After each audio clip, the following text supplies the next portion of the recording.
Party का होता है। ओके, और कामरान साहब मुझे बताएं कि इस सिचुएशन में जहां पे 21 वहां पे टेररिस्ट ऑर्गेनाइजेशंस हो अफगानिस्तान के अंदर और नेक्सस सबके सामने है, और जिस नेक्सस के तरीके से या जो नेक्सस अडॉप्ट किया हुआ है वहाँ पे टेररिस्ट ऑर्गेनाइजेशंस ने, और जिस तरीके से यहाँ पे पाकिस्तान के अंदर अनरेस्ट फैलाने की कोशिश की जा रही है पाकिस्तान के अंदर, उस पर आप लोग यानी कि मौलाना साहब या JUI, where do you guys stand? आप क्या उस पर फर्म स्टैंस, फर्म क्लैरिटी के साथ कोई आप दे सकते हैं स्टेटमेंट के जनाब उनको वाइप आउट करना चाहिए उनको, और उनसे जनाब उनको हैंडल करना चाहिए, we should like take them on? How would you take it, ji Kamran साहब? देखिए, जहां तक टेररिज्म की बात है, भले वो किसी मुल्क की तरफ से हो, अफगानिस्तान से कोई आए या किसी और जगह से आए, वो टेररिज्म पाकिस्तान के अंदर काबिल बर्दाश्त नहीं है, बल्कि दुनिया के अंदर काबिल बर्दाश्त नहीं है। ये तो बिल्कुल क्लैरिटी के साथ।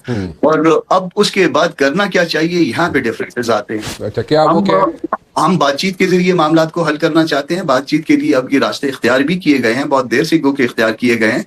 फजल रहमान खलील साहब वाली बात आपने उनके हवाले से कुछ सुन ली होंगी।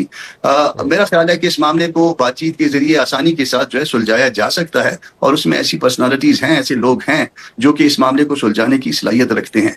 एक आध प्रोग्राम में मैंने उसके लिए तजवीज़ भी किया है, नाम अपना बस वो मेरा ख्याल कर दिया एक दफा तो काफी हो गया। नहीं तो, मुझे भी बता दें, मुझे नहीं अभी इन्होंने लिया, अभी नाम लिया है, ये खुद अभी लिया आपसे बात कर। नहीं, ये एक नाम तो हो गया ना, ये तो हैं, ये भी इफेक्टिव हैं। हाँ। मगर उस्मानी साहब जो है वो मोर इफेक्टिव हो सकते हैं, मुफ्ती साहब, और उसमें जो है वो आप अगर उनकी सर्विसेज लेंगे तो मेरा ख्याल है कि ये वो बहुत लोगों के उस्ताद रहे हैं वहाँ पे, वहाँ से जो इस वक्त मौजूद हैं, तो शायद जो है ना वो ज्यादा जो है ना आसानी के साथ मामला हो जाए। तो मेरा उसमें सजेशन ये है कि भले वो एक तरफ वो हों, मगर जहां पे तक उस्मानी साहब होंगे वो ज्यादा इफेक्टिव होंगे, और बातचीत करके मामला को सुलझाना जो है वो निस्बतन आसान हो जाएगा। हम सारे पाकिस्तानी हैं, पाकिस्तान के लिए खड़े हैं, दहशतगर्दी को रिजेक्ट करते हैं। ओके, चले ठीक है। तो एक चीज जरा क्लैरिटी चाहता हूँ मैं आपकी तरफ से कामरान साहब। ठीक है, मुफ्ती तकी उस्मानी साहब उस्ताद रहे हैं कई लोगों के वहाँ पे, और उस्ताद का बड़ा एहतराम करते हैं, लेकिन इन दिस पर्टिकुलर केस जहाँ पे फाइनेंसेस बहुत ज़्यादा इन्वॉल्व हो,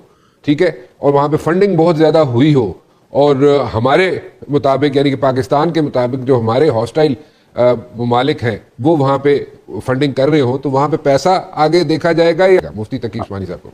नहीं, उसमें ऐसा है कि यकीनन फंडिंग हुई होगी, यकीनन ये बात आपकी इंफॉर्मेशन दुरुस्त होगी, मगर स्टिल जो है ना ये चीजें मैटर करती हैं, स्टिल जो है वो रिलेशंस जो है ना वो मैटर करते हैं। उससे पहले जिन लोगों के जरिए आप मामला डील कर रहे थे, मैं फजल रहमान खलील साहब की बात नहीं कर रहा हूँ, आप ऐसे लोगों को बीच में डालें जो बनाने वाला मामला तय कर सके, मामले बन सके, और ये यकीनन अब भी बन सकते हैं, अब भी देर नहीं हुई है, अब भी जो है हम आसानी के साथ इस मामले को लेके चल सकते हैं। अच्छा, चले कामरान साहब, आपकी कोई सजेशन कोई हुकूमत को कि जिस तरीके से, ठीक है, इश्यूज है, सिचुएशन है जिसमें से हम गुजर रहे हैं, पूरा रीजन गुजर रहा है, लेकिन आप भी सजेस्ट करना चाहते हैं, कुछ उसमें ऐड करना चाहते हैं? ऐसा है कि इस जंग के वक्त शुरू होते हुए आपका क्लेम ये था कि आपके पास 28 दिन के जो रिजर्व्स हैं, और वो पुराने रेट्स पे खरीदे थे। अभी तक 28 दिन पूरे नहीं हुए इस जंग को, और आपने आगे ऑर्डर भी दिए हुए थे जिनकी पेमेंट्स या हो गई थी या जिनके सौदे तय हो चुके थे, और आपने इसके बावजूद जो है ना तेल इतना महंगा कर दिया। तो इसका मतलब ये हुआ कि जो चीज आपने खर्च नहीं की थी वो भी आप अपने लोगों से रिकवर करने लग गए। फिर जो आपने ये हफ्ते में 3 दिन छुट्टियां कर दी हैं, ये क्या ईरान में भी हो गई हैं जहां पे जंग जारी है? क्या जो कुछ आपने जिस तरह के इकदाम किए हैं, क्या ये जंग से मुतासिर इलाकों में ये इसी तरह से हो रहा है? फिर इसके साथ एक और बात हुआ करती है, जंग की अपनी अखलाकियात होती हैं। जंग में आप फंस गए, आपका कसूर नहीं है, आप इनडायरेक्टली उसके जो ना वो उसमें आपको नुकसान आ रहे हैं। उस वक्त वो वहां का जो तेल की कीमत है, वहां उसमें 3 उसके जो है ना वो स्लॉट्स हैं। एक पहला 4 रुपए का आपको पाकिस्तान का पड़ता है, फिर 8 रुपए का वो 60 लीटर जब आप यूज कर लेते हैं, कंज्यूम कर लेते हैं, फिर 8 रुपए में आ जाता है, और उसके बाद कुछ और बढ़ जाता है, इस तरह से। तो जब आप उसको बढ़ा लेते तो आपको ये कम से कम बोझ 50% जो है ना आप बेयर कर लेते और आपको ये मसाइल ना होते। मगर ये जो है ना इसको अनाउंस करने की भी जरूरत नहीं होती।